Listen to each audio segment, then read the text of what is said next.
Good evening, everyone. So, I am Mohamed Farhan from GeekyAnts. I am a software engineer. So, today I will be talking about utilizing the GraphQL in Spring Boot, like how we can integrate GraphQL APIs in Spring Boot. So, this is how my talk is going to be. Like, what is the timeline? First, we will see what is GraphQL first of all, and then how we can integrate with Spring Boot. Also, we will see how we can handle the errors that are happening because every API we are creating, error handling is important, and we will see what is scalar types in GraphQL. Okay. So, what is GraphQL? So, GraphQL is a query language, you can say, but what it will query is your APIs. So, query language is in the sense every time we say query, we are like fetching some data in a way we wanted, correct? So, GraphQL is a query language for API. So, for getting a data, you will call one API. What if you want to fetch only some of the data using that API? That is GraphQL, simply. So, it is more flexible and the whole control will be given to the front end, like what exactly you need to fetch and everything.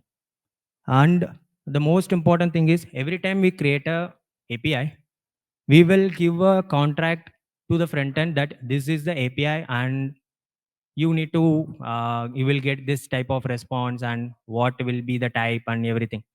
You need to create a separate documentation for that. But here in GraphQL, whenever you create one API, the documentation is actually like automatically created. Like it's like you can say Swagger UI. So how it is different from GraphQL and REST API? Uh, First of all, this over and under data fetching, like what is it actually?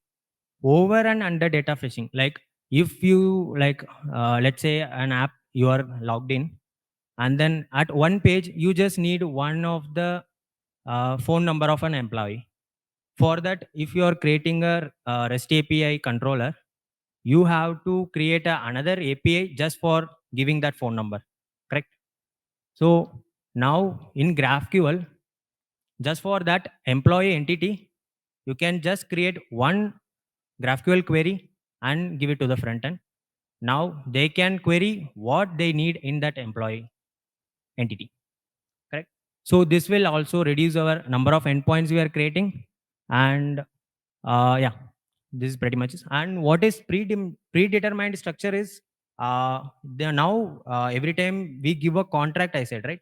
So for REST APIs, we will be giving the contracts like this will be the structure, it will be giving the return type, and these are all the structure that will come as a output, and what is the error handling and everything.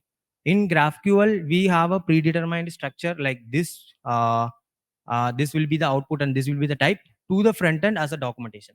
They will get it in the playground. We'll see how they will get it. And so this is just a like normal. I created one image like how it will be, and you can see like if we have moon, sky, earth as different entities, we will be creating separate controllers for it, and then separate uh, APIs for it. As here we will have a GraphQL layer where all the entities we can merge it and have a query where the front end can query it. And now we talked about what is GraphQL. Now we'll see how we can implement that with Spring Boot. Uh, Before 2.7.0 version, there was like no official starter pack as a dependency for GraphQL. We have to use one third-party dependencies for using GraphQL in Spring Boot. Now we have this GraphQL starter pack in Spring.io directly. We can just include this dependency and start using the GraphQL. Okay. What exactly changed is nothing. We now got all the annotation-based coding right now for the GraphQL. Yeah. So this is the important part of the GraphQL schema.graphqls. So everything that documentation I am saying, right, you will be creating it here only. So first we will have a input type. Like For if you are creating on to do, we will be having create to do as API, like what you need to get it as input. This will be the type, and what you have to send as a input we will say. And you can see there is a like one exclamation mark which will say that this is a required one, it cannot be null. And this will be the return types as a interface, like what it will return. This we will be defining it in the schema.graphqls. And we will now create the queries. So queries in the sense, uh, you can say it's most probably for as a get call of REST API. This is to fetch the data from the databases, like only fetching of the data. Here we have seen get all to dos, get by to do ID and everything. And we have mutations. Mutation is a post call of REST APIs, you can say. You can say like using query also, you can modify the data of databases as like previously you said, design patterns, best coding practices. Like you should know when you are calling API that you are like modifying some data in the database. So we will be using mutation for that. And yeah, so that is a schema that you have defined, like what how it the API is going to be. Now we need to say to the Java code what like what is the API going to be. Like we have to create a controller layer and everything. So we need to match this schema and our controller layer. So we will having, as I said, the dependency have been came for as a starter pack. We got everything as annotation based here. Now we have query mapping, which will return all the like to do service will return all the to dos. You just have to, this value is the in schema.graphqls you would have created this query as a get all to dos. You can remove this value also if the method name is same as the query. And mutation mapping same as it, value create to do is will be there. And here you can see we have our argument annotation, which will be a input basically. And what is subscription mapping? So we have seen query and post as a mutation, get and post call. Now subscription mapping is a web sockets, you can say. This is a long polling of GraphQL layer, where any data that is being changed on backend, how we can say to the front end simply, because front end can talk to the backend but backend cannot. So subscription mapping, if they are subscribed to this mapping, they can get the whenever there is a to do gets added, I need a notification in the front end, then this subscription mapping will do it. So the moment you added a GraphQL starter pack dependency, you will get this GraphQL IQL playground, where all the schemas and everything will be defined here only. You, as in the side also, you can see there will be a documentation as well, like what all the APIs there are present and what it will return, and what is the return type of those, and what is the structure of those as well. So yeah, and here you can see there we have write our query. And if you don't mention, like you don't want the completed, you can just remove it. It will just give you the ID, title and description, nothing else.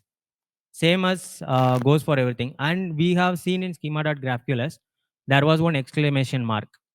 That means that you cannot ignore it. Like if you, that is like a required thing for that API. Whenever you're calling that API, it will be returned, means then you have to call that API with that query only the whole time.